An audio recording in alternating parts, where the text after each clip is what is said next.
Patrick here. Time for another adventure in Dollar Theater. That's right.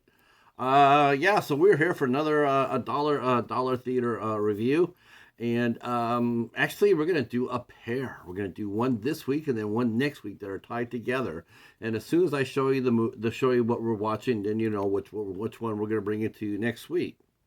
So, of course, dollar theater is a concept that was founded by our good friend Hobbs Hoare, and we are getting some more people to join in with us. Hobbs Hoare started this, and Charles Cochran, Mr. Bones, myself, along with Hoare with Haas.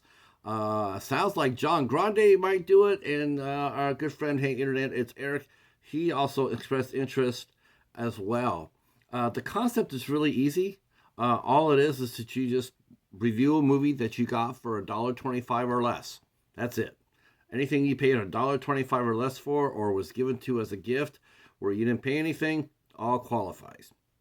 I know we used to call it Dollar Tree Theater, but of course Dollar Tree is not doing movies at the moment, so we just shortened it up to Dollar Theater. So the movie I will be talking about today comes from a TV series. I found this one at the library, and as soon as I did, I knew I was going to be talking about it sooner than later. And we will be talking about MacGyver.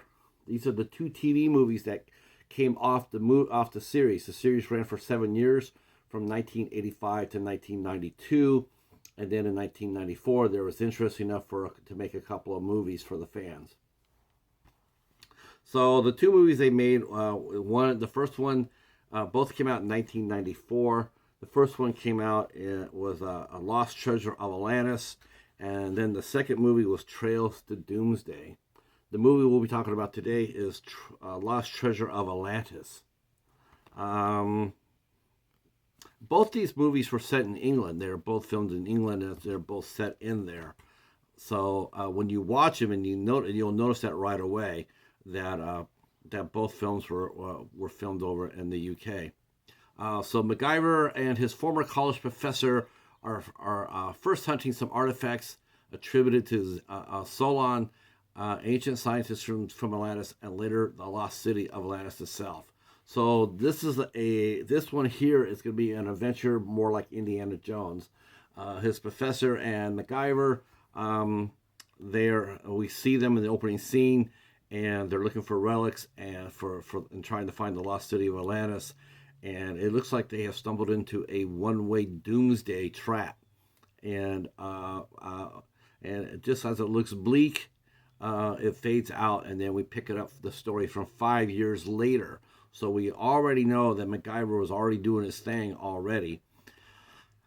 So he meets his professor, his friend, his college professor, Atticus, is trying very hard to convince his colleagues at the university to fund another expedition to find the lost relics of Atlantis, but none of the board wants to hear it. They think Atlantis is a myth, and that Professor Atticus is wasting university money. In fact, so much so that they're going to go ahead and revoke his tenure. So now he's not only seen his expeditions has been canceled, but his job has as well. So MacGyver comes in, and he helps his professor try to find the artifacts. The professor has got him convinced. Atticus has got MacGyver convinced that he is on the right track, and it does look like it. But then they're captured by. The trail leads them to the Balkans, where they're captured by some Balkan soldiers. Back in the mid-90s, there was a very vicious civil war in Bosnia that's a different story for another time. But they played on that, and that was when cultural genocide was going on. That was a big thing back in the mid-90s. So they're there looking for artifacts, and they get captured by a genocidal colonel who wants to kill them. But MacGyver manages to get them out. Not only to get them out, but to also recapture the artifacts that they're looking for, the Ark of Solon, the Ark of Truth, I guess it is, the Temple of Truth. And And so they capture the relic and they blaze out of there as only MacGyver can have them do. Um, that takes them back to England, and some daring do there. And we meet the other main villain in the piece, a gentleman named Cleves, who is a relic hunter, but not for his own personal collection, but to sell it and reap money. And he's already done that so well that he's managed to buy himself a title in the UK. And so he's done that through ill-gotten gains. So the race is on to keep the artifacts away from Gleaves, but unfortunately, even though they're aided by a young lady named Kelly Carson, whose father is not an Atticus fan, but the daughter is, and despite being aided by Kelly, unfortunately, Gleaves comes across the artifacts through some misguided misadventure. And so MacGyver and Kelly are now chasing the artifacts and hopefully are able to recover them before they are sold to the highest bidder. And does Atlantis exist? I don't know. You'll have to watch the movie. All right. So MacGyver, as we all know, was a TV series that ran from 1985 to 1992. It featured Richard Dean Anderson as Angus MacGyver. And the term MacGyver is now a cultural event in our society. It means to solve a problem using outside the box means, thinking outside the box, and it's part of the lexicon. So, and we see that here in this movie. MacGyver comes up with all sorts of fun tricks to thwart the bad guys.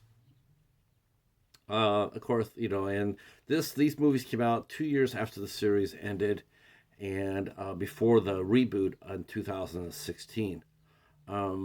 This was a fun movie. It's very fun. It's very, it definitely feels like Indiana Jones light, in the sense that of course, the budget wasn't there for Indiana Jones, but the story was very good. It was a very cool story. And I really enjoyed it, and I enjoyed Brian Blessed, who played Professor Atticus. He is a UK acting legend. He has done so many cool movies, and he's got a voice for the stage, and he uses it very well here in this movie. And he keeps on telling MacGyver that you are always my best student, right after they get out of some shenanigans.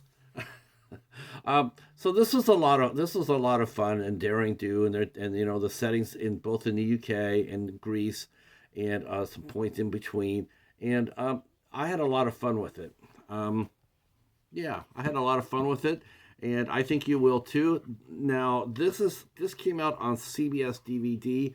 I do believe you can probably get through Paramount. You could probably find this through Paramount. Probably order this there. I'm not sure. It could be out of print. I'm not sure. I can't imagine this. I don't know. There's no special features in this though. It's just two made for TV movies. They each run about an hour and a half a piece. And if you get a chance to pick this up, if you're a MacGyver fan, by all means, I highly recommend it. It will go well to complete your collection if you're trying to collect all the MacGyver series. All the seasons of MacGyver. Definitely want to catch that. That's the first time I've ever seen this. I didn't even know the two TV movies were even made. But we will be back next week to cover the second movie in this little set, Trail to Doomsday. And this one here is a little darker. In fact, it's a lot darker than the first one.